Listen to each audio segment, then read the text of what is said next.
Goazen gaurko elkarrizketekin, sarreran esan dugun moduan bi izango ditugu. Kolaborazio bat Iratxe kontsumitzaileen elkartetik Mikel Bezunartea izango dugu, eta jarraian Koldo Lekunberri eta pasatako asteburuan Noainek ospatutako zuhaitzaren egunari buruz hitz egingo digu. Gaurkoan Iratxe kontsumitzaileen elkartetik Mikel Bezunartea daukagu gurekin, eta bi gai jorratuko ditugu, naiz eta batetan zentratuko garen bereziki, ez da? Arratsaldeon. Bai, arratsaldeon. Kontratuak, ez? Bai, kontratuen inguruan gauza batzuk jendeak ezagutzen ez dituenak aipatuko ditugu, eta kontratuen garrantzia azpimarratuko dugu nolabait. Bete beharreko konta iguzu, nolako dokumentuak dira hauek? Bueno, beti ere, hasteko erranen dugu, kontratua dela, kontratua behartzen gaituela, kontratu bat egitea behartzen gaituela kontratuan bertan agertzen dena betetzera, ez dela. Eta hori dela gauza bat, batzutan hartzen zen zaiguna. Batzutan horri duen garrantzi ez dugu ematen. Jendea sobera errez firmatzen du kontratu bat, pensatuz, gero damutzen baldin bada, gero gibelera inendula, bat ere problema gabe, hau da kontratu horrek uko inendiola. Gaur heldu gara azpimarratzera hori, ez da? Konsumitzaileak kontratu bat iten dularik, eta printzipioz kontratua aipatzen duna, bete beharko dugula, ez da? Oda, horre, hitzarmen bat sinatzen dugularik, paper hortan edo kontratu hortan adierazten dena, konsumitzaileak bete beharko duela beti. Badaudela salbuespen batzuk, konsumoaren alorreko lege batzuek salbuespenak sartzen dituztela, baina hoxe, salbuespenak direla. Tardan, konsumitzailea kontratuei duen garrantzia eman behar diola. Gaunitzetan ikusten dugu jendeak errez firmatzen duela, pensatuz, gero uko egiteko aukera izanen diola kontratu horri. Hori ez da beti gertatzen, eta hori da arazo iturri handi bat, ez da? Enpresek hori baliatzen dute batzutan, gu hortara bultzatzeko, errateko, firmatu lasai, gero ez baduzu nahi, utziko dugu kontratu hori, edo uko egiteko aukera izanen duzu, edo diru txiki bat galduta, atzera egiteko aukera izanen duzu. Dena delakoa, konsumitzailea sobera konfiatzen da, eta berez duena edo aingarbi ez duena ere firmatzen du, ez da? Eta mota ezberdinak daude ala ere, ez? Duguna da, konsumoaren munduan kontratu ezberdinak egiten ditugu, jakina, egiten ditugu kontratuak hasteko dendatan egiten ditugu kontratuak ditugu, baina gero eta aparte baditugu urrutiko kontratuak edo dendaz kanpo egiten ditugun kontratuak. Etxe bizitzan dela, telefonoz dela, internetez dela, horren teknologiek aukera unitzen ematen dituzte, eta legeak bereizten ditu kontratu horiek. Zagu zabera egitea kontratu bat dendan bertan, edo egitea kontratu bat gure etxean, edo telefonoz, edo internetez, edo telebistan bidez aukera baldin badago, edo dena dela bertze teknologia, urrutiko teknologia bat erabiliz, ezta? Orduan, erran baldin badugu kontratua agertzen dena derrigorrez bete beharko dugula, legeak salbuespen batzuk ezartzen ditu, eta horietako batzuk aipatuko ditugu. Urrutiko kontratu bat egiten baldin badugu, aipatu dugun kontratu horietako bat egiten badugu, legeak erraten du kontratu egin eta 14 eguneko epea izanen dugula kontratuari uko egiteko. Hori ona da, berez, legeak onartzen duena da, etxan egiten dugun kontratua, internetez egiten dugun kontratua, telefonoz egiten dugu kontratua egiten dugula baldintza berezitan. Eta baldintza horietan konsumitzaileak unitzetan kontratu egiten duela informazio osoa izan gabe, prezioa konparatzeko aukera izan gabe, produktua bera ukitzeko aukera izan gabe, Orduan, eta horregatik legeak 14 eguneko epea ematen dio kontsumitzaileari kontratuari uko egiteko. Gertatzen dena da, eta hori azpimarratu nahiko nuke, horrek eramaten gaituela batzutan sobera errez kontratua firmatzera, pentsatuz gero badudala denbora bat uko egiteko. Hori trampa bat izaten alda. Eta konsumitzaileak edo zein gauza firmatu baino lehen garbi izan behar du hori erosi nahi duela. Beti ere, konbentzituta firmatzen baldin badugu, ziur firmatzen baldin badugu, eta gero sortatuko balitz guk kontratu horri uko egin nahi diogula, eta kontratu berezi horietako bat balitz, orduan gu aukera hori izanen ginuke. Hori bai, azpimarratu behar dugu kaso horietan, kontratori uko egin behar zaiola idatziz, konstantzia utziz. Eta hori arras importantea da, ze zoritxarrez haunitzetan ikusten dugu jendeak, batez ere, adineko jendeak eta enpresara deitzen dula, oie beire, ez du dela nahi, eta enpresak erraten diola, lasai, kontratua bertan bera utzi dugu,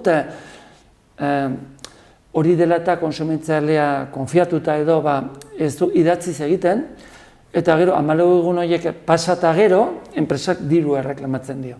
Orduan, azpimarratiko dugu edo errainen du argi eta garbi, aukera hori badugula, eskubide hori badugula, baina idatziz egin beharko dugula. Eta beti ere, kontatu egin baldin badugu, etxean, telefonoz, internetez, dendaz, kanpo egin baldin badugu kontratu hori. Hori dela, legeak aurre ikusten duen salbuespen bat. Eta salbuespena dela, ze gainerakoan, kontratu bat egiten baldin badugu, kontratuan agertzen dena derrigorrez bete beharko dugu. Badaude salbuespen gehiago. Denak ez ditugu aipatuko, baina gutxi batzuk bai, badaude gehiago. Adibidez, bizi aseguru bat kontratatzen baldin badugu, eta bizi aseguru horren iraupena baldin bada 6 hilabetetik gorakoa, orduan legeak erraten du kontratu egin, eta 30 egun izanen ditugula kontratu horri uko egiteko, berriz ere idatziz.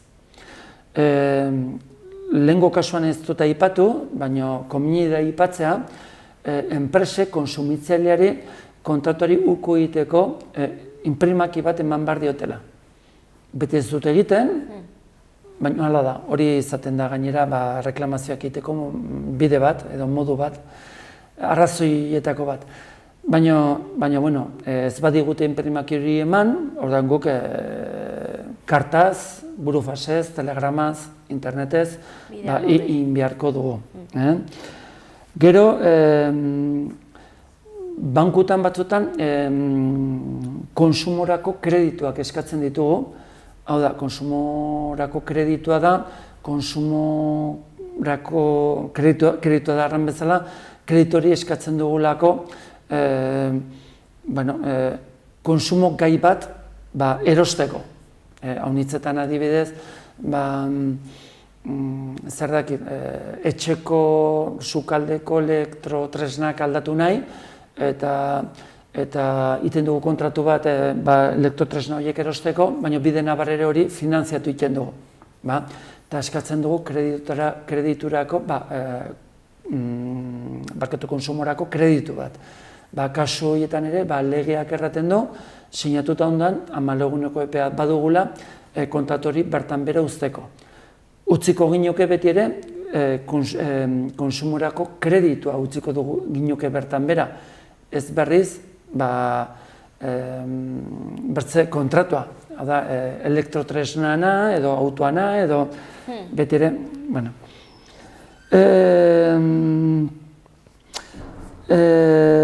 azkenik, aipatu nahi nuen, etxeak, etxe bizitzak edo autoak erosten ditugularik, badagoela pentsamentu bat nahiko zabaldua dagona, eta da, pentsatzea, seinale bat, diru bat entzinduta gero, guk kontratu hori hautsi, eta diru hori galduta, kontratua usteko aukera izanen dugula, ez da? Hau da, bertzalderdiak kontratuak aipatzen duena betetzera ez gaituela behartuko. Horri buruz erranen dugu, hori salbuespen bat izaten dela, eta normalean auto bat edo etxebizitza bat erosten dugularik, diru bat eta diru bat seinale bat ematen dugularik, automatikoki obligazio edo konpromiso hartzen dugula etxea edo autoa erosteko. Eta kontrakoa ez badu aipatzen, kontrakoa aipatu ezean, guk behartuta egonen garela kontratuak adierazten duena betetzera. Hau da, etxe hori erostera edo autoa erostera. Orduan, pentsatzea, haunitzetan pentsatzen dugun bezala, seinale hori galduta, gibela aukera, iteko aukera izanen dugula, hori oker handi badela, eta hori arazo iturria handia dela, ze jendea konfiatute sinatzen ditu kontratu horiek, eta gero ikusten du etxe saltzaileak edo auto saltzaileak hori erostera behartuko duela edo behartzen dula.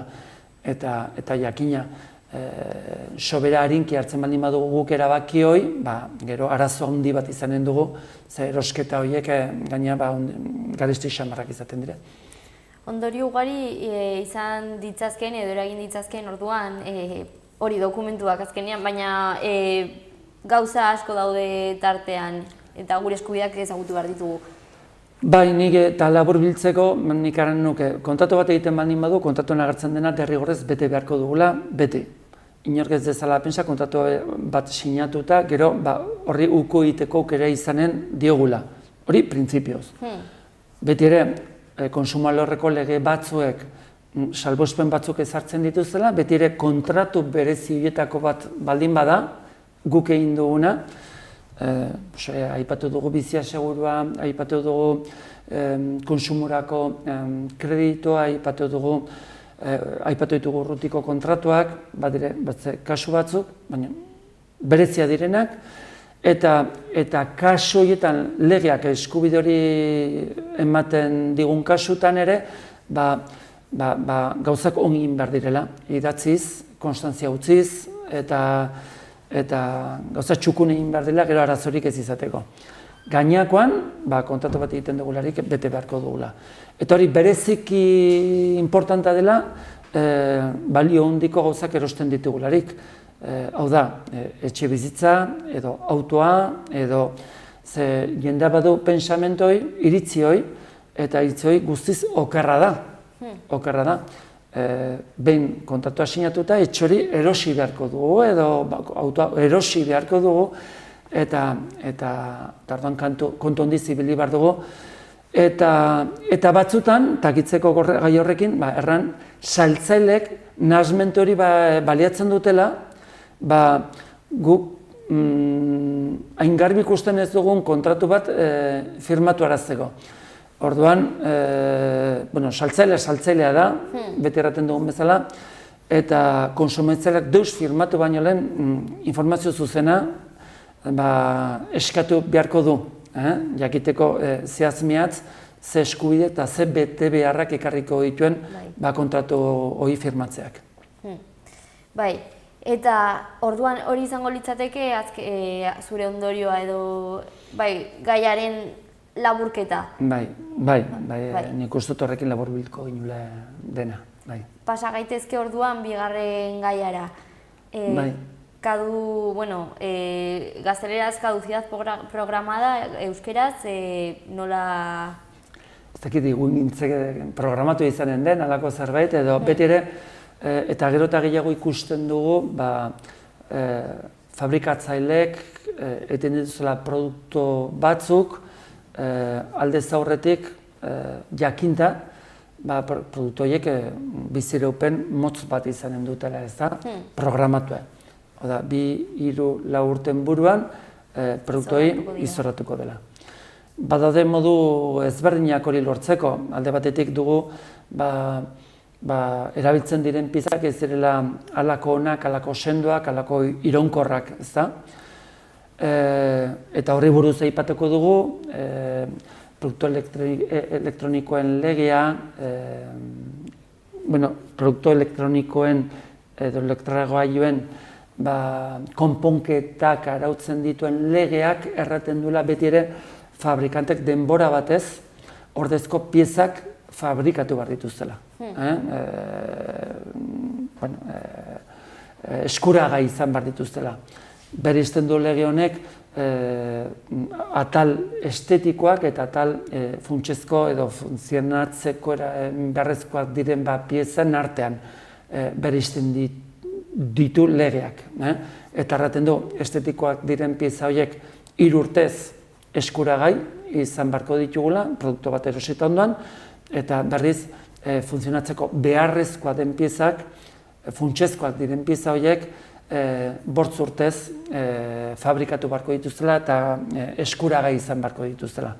Baina hori alde batera utzita, zer ikusten ari gara, batez ere produktu elektronikoekin, produktu hauek etengabe eguneratze prozesu batean daudela. Eta prozesu horiek eragiten dutela produktu horrek behar izatea kapazitate bat, eta batez ere kapazitate bat, presegotea, berrikuntza horiek bere ganatzeko, ez da?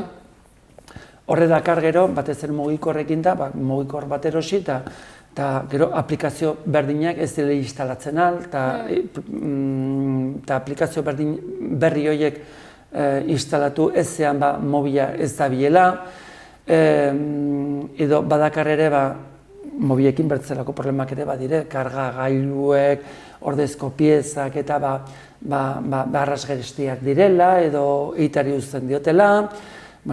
Hori denan ondorioz, mobilek 2 urte, 3 urte eta haunitzetan baztertu behar izaten ditugu edo erabiltzari utzi, ezin konpondu edo ezin erabiliz, ez da?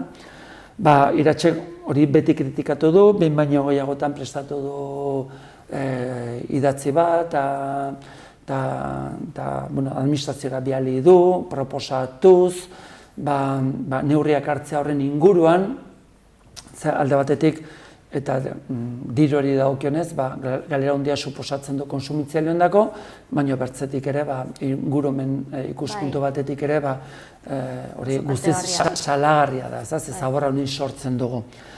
Eta, azken Iratxek argitaratzen duen azken aldizkarien, horri buruz artikulu bat agertu zen, eta hainbat proposamen ematen zuen Iratxek.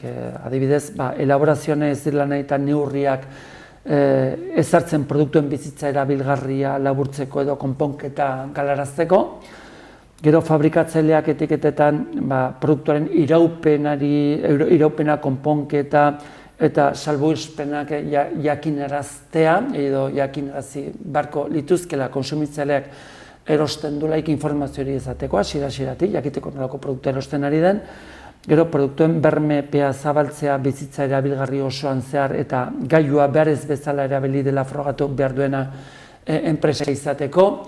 Izan ere, garantien legeak 6 hilabete pastuta frogaren froga kontsumitzaileen gainean uzten du.